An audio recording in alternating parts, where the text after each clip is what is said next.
Jusque-là, on avait un capital qu'on plaçait. Là, on va avoir des versements réguliers.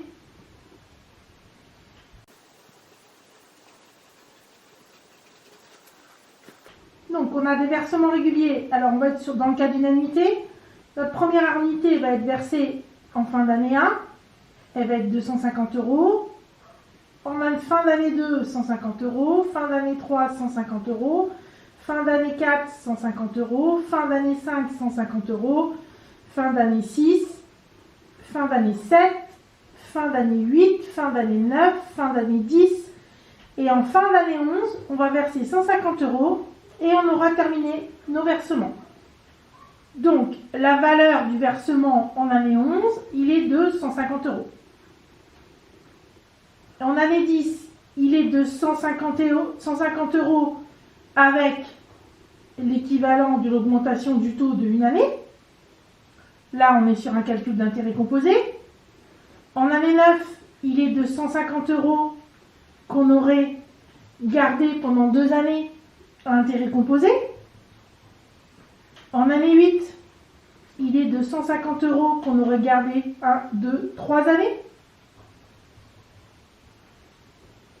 En année 7, 4 années. 1, 2, 3, 4.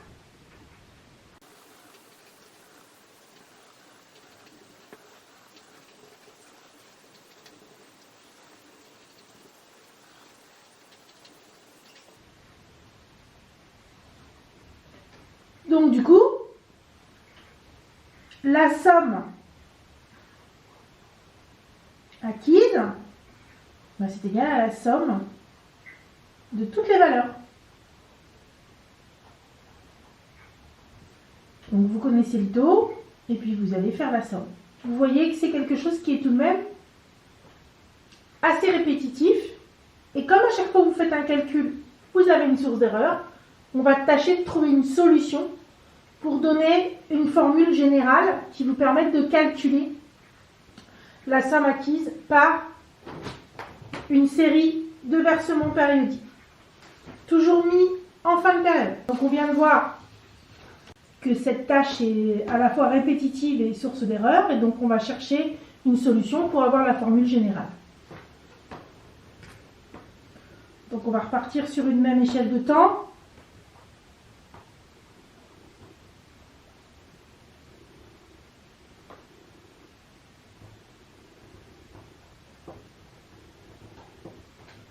On va de 0 jusqu'à n, et on va venir faire un versement A à chaque fin de période.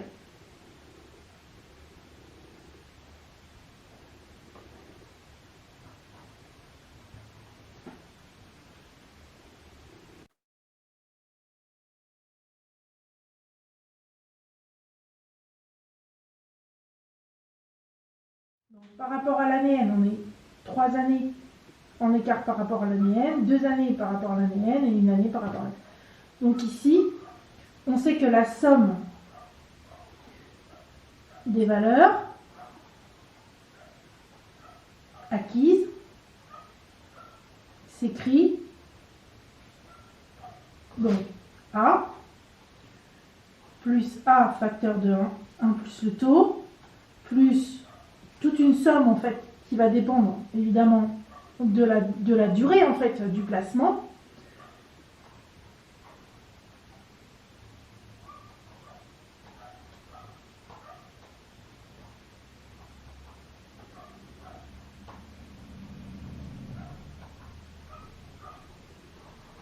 Donc ça, c'est la somme des valeurs acquises. Donc en écrivant ça, je m'aperçois que c'est la somme de termes d'une suite géométrique. Et donc je vais utiliser la démonstration des suites géométriques pour trouver en fait la valeur de ma somme. Donc je vais multiplier par 1 plus t.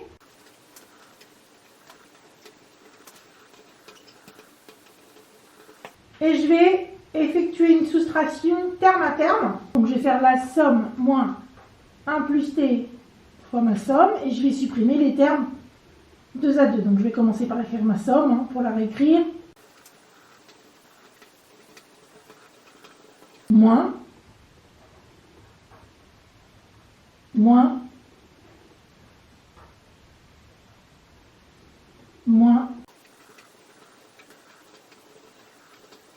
Et donc, si je factorise ici, S, c'est 1 moins, entre parenthèses, 1 plus T.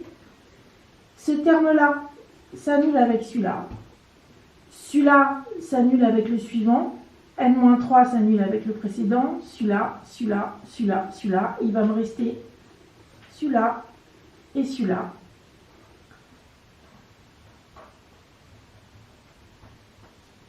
Je vais finir ici ma factorisation. C'est 1 moins 1 moins T qui est égal, je peux mettre le petit a en facteur. Donc, petit a, c'est a fois 1 moins t puissance n. Donc ici, si je vais jusqu'au bout, ça fait s fois moins t, qui est égal à a de 1 moins, pardon, je vais mettre ma parenthèse au-dessus, 1 plus t puissance n. Et donc, si je veux garder la valeur de ma somme, je vais diviser par moins t de ce côté-là, par moins t de ce côté-là.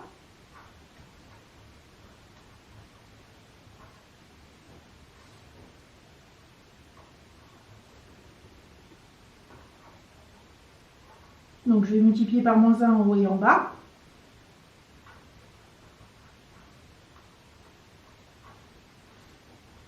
Et voilà comment je peux retrouver ma formule. Donc je suis partie des différents termes acquis. J'ai multiplié cette somme par 1 plus t. J'ai fait la soustraction de la somme et de la somme multipliée par la raison de la suite. Et j'arrive à cette formule. Ça veut dire quoi? Ça veut dire que désormais, plutôt que de faire tout ce travail, vous pourrez utiliser cette formule.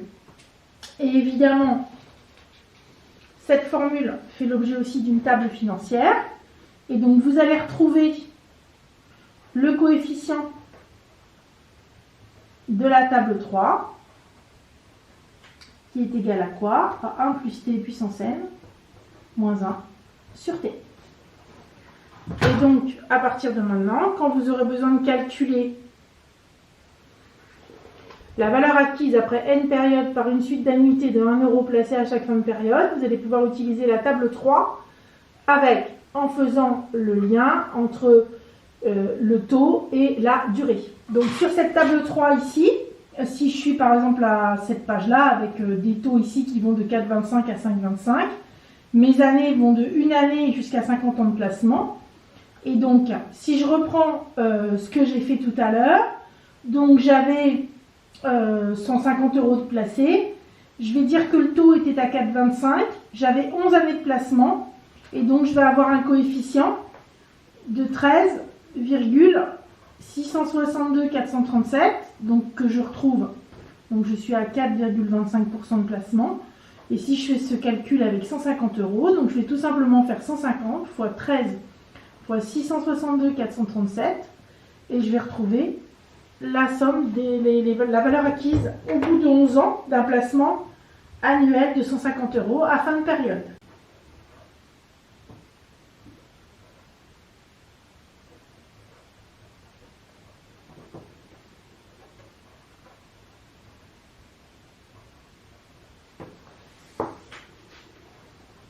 Et évidemment, je peux faire le même calcul en utilisant la formule.